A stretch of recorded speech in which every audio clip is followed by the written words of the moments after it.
Ignition sequence start. 6, 5, 4, 3, 2, 1, 0. Liftoff. We have a liftoff.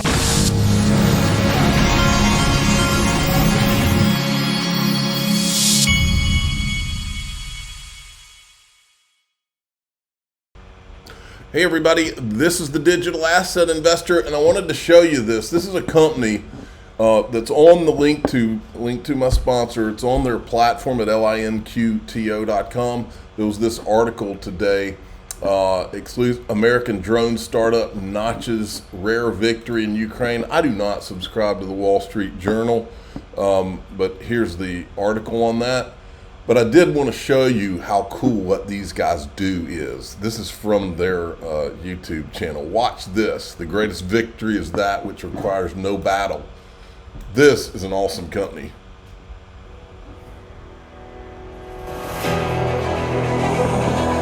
Our adversaries have countered our most strategic conventional deterrence platforms. Our aircraft and our carriers are vulnerable to missiles. Our large legacy drones are vulnerable to electronic warfare, namely GPS jamming and communications jamming. And when these things are destroyed by electronic warfare or missiles, we can't quickly rebuild or train new personnel. We need a new conventional deterrence.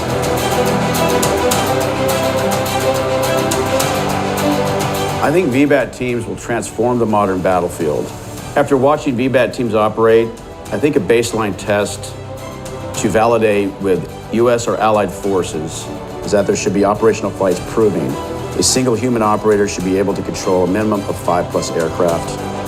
Aircraft flight paths are never plotted in advance by humans. They are always generated autonomously in real time. Dynamic read and react behaviors without a human operator input required. Outside of lethal decision making, aircraft should be able to complete missions start to finish without an operator in the loop. The key differentiator in our autonomy capabilities and the AI that we deliver on our systems is the ability for the systems to operate in a resilient, intelligent manner.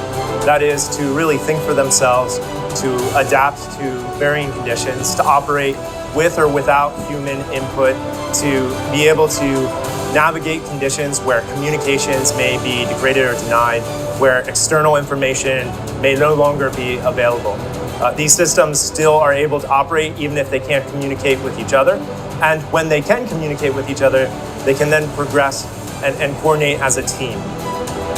VBAT teaming enables operation in comms and GPS-denied environments by using a state estimation framework that is built up without relying on GPS and instead uses shared sensor observations to build up that common operating picture, and a collaborative planning framework that is built on top of that that expects communication loss. One of the exciting things about VBAT teaming is...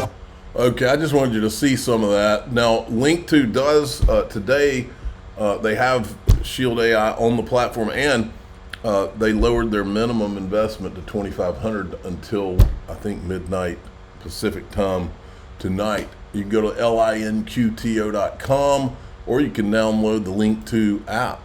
Check this out.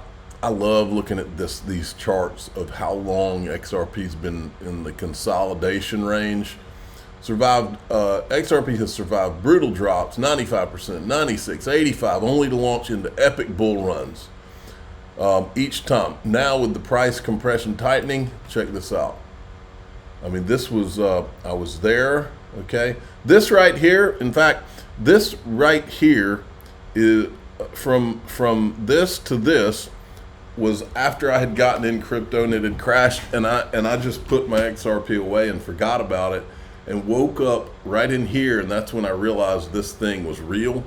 And then in 2018, then I really realized it was real, and this is where I started my channel, somewhere in here. But you can see how long the consolidation is.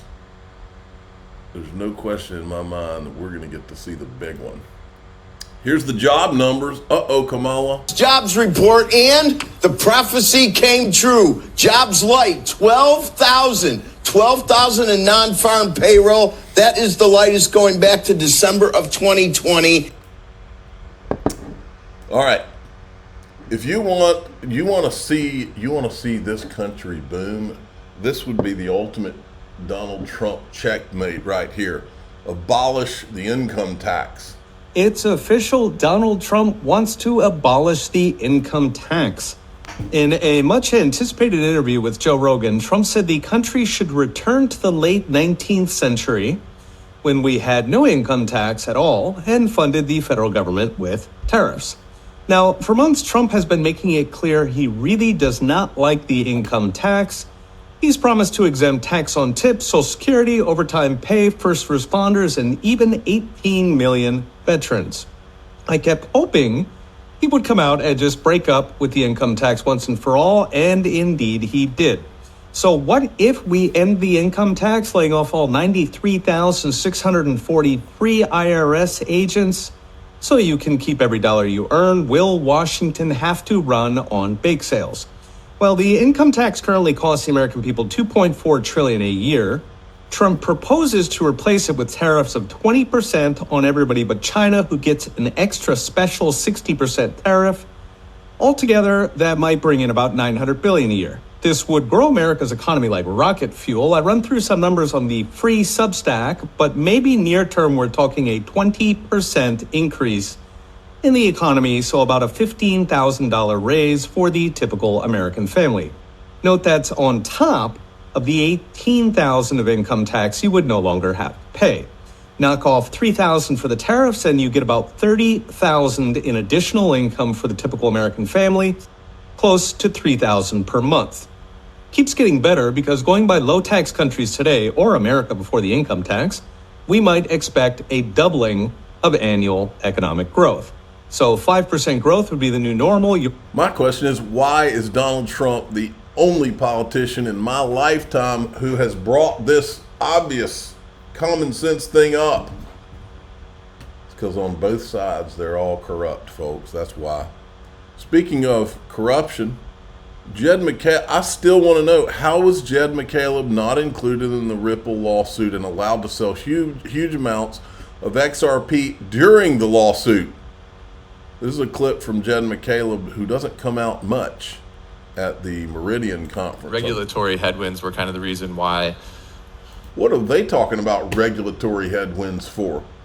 They haven't faced any regulatory headwinds. They've been clicking along. Nobody's messed with them. Stellar, it's taken so long to get to where it is, just regulation in the United States being such a headwind.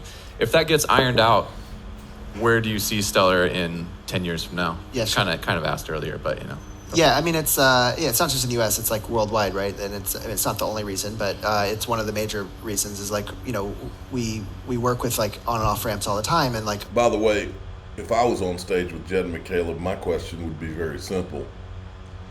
Jed, everybody said that Mt. Gox was created and run out of Japan, but you were never in Japan, were you? Weren't you in Costa Rica when you were running Mt. Gox? Tell me more about that. Whoops. We work with on and off ramps all the time, and often they're very excited about it, and then once they kind of get into the weeds, and then they start to encounter the pushback from the governments and all the licenses they have to get and whatnot, and even governments change their attitude. Like Nigeria at one point was fine, you could move money in and out, and at some point they shut it all down, and that was hugely detrimental, right? And so things like that just keep happening, and it's I don't know when it'll be, but at some point we'll kind of cross over where that's not such a big deal anymore, and where people are more established. And the MoneyGram thing is huge in that respect because they obviously have dealt with this for years, right? So,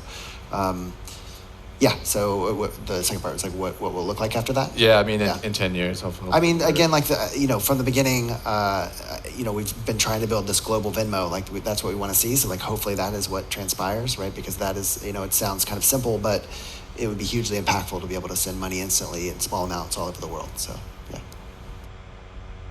Okay. Then we have, this is Andy Schegman from Miles Franklin, who is one of my sponsors. This is a good clip. Listen to this. Everyone says, well, if you just would have left your money in the stock market after 2008, and you would have been made whole. Yeah, well, the Fed added $9 trillion into the kitty to support the bond market, to depress interest rates, to support the stock market, the real estate market. It's all artificial. It was all propped up by a Fed who came to the rescue. What would the world look like had they not done that? And I think that's what you need to ask yourself. And the question is, will they come to the rescue again this time? Yep, I remember that very well. And then he also is in this clip with Jason Cousins from Glint, who's also one of my sponsors. But suffice it to say, you have 8 banks or 8 to 10 Western banks that are as stupid as a mud wall in a rainstorm, trying to hold back the price of silver in a period of time where it closed through 32.50, which is a resistance level, butted up against 35, got through it for a second. If we close above 35, now it's down a bit today, we close above 35, there's nary any resistance between it and 50. The potential for silver to outperform is better than any asset I've ever seen in my life as an increase in demand, green, digital, electrical, electronic, military. How about them apples? And then look, every once in a while, a video from back when we were uncovering ETHgate, this was on October 21st, 2021, a video will come across my, just somehow somebody will retweet some random video that I had uncovered during ETHgate, and I like to show it. This is Joseph Lubin talking about what buddies he is with Jamie Dimon. Jamie Dimon, our dear friend at JP Morgan, has many people working on blockchain. So some of our closest collaborators, a group has built something called Quorum, and we are significant participants in that project. Quorum is an enterprise-friendly system built on Ethereum with an overlay for confidential transactions. And it's one of the main elements of the Enterprise Ethereum Alliance. Jamie Dimon, our dear friend at... Okay. Wanted to show you this breaking news. Solana surpasses Ethereum in October. DEX trading volume by over 11 billion, achieving second ever monthly lead. Well, this is very interesting because, as I've been telling you, once we uncovered ETHgate, they realized the gig was up and they switched over to Solana, and you started to see it all in there on CNBC. It was like somebody sent out an email with the list of talking points. Okay, we're going to switch to Solana now. They've ruined this whole Ethereum thing for us. And then this right here, I saw this tweet out there. This is kind of all you need to know. Solana equals 3-letter agency. And then this guy goes into all of it. And this guy says, the way Solana Labs and all of the Solana insider VCs that enabled it, FTX, avoided any interrogation says a lot. I was expecting to see a subpoena. FTX simply would not have been able to do what it did without Solana. And Solana would never be where it is right now without FTX.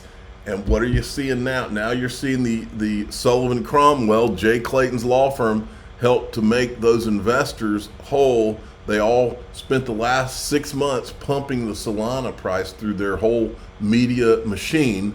And now you're seeing it. That's what this has been. I called this probably over a year ago. I saw what they were doing.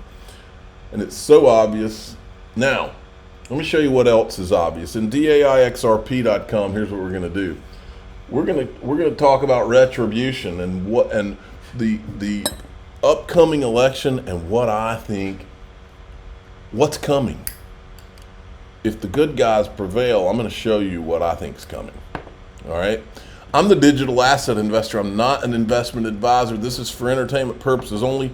Please subscribe, hit the like button, tell your friends and family. I'm going to show you why they're so freaked out and what I think is coming if this country can finally take these bad guys out. Here we go.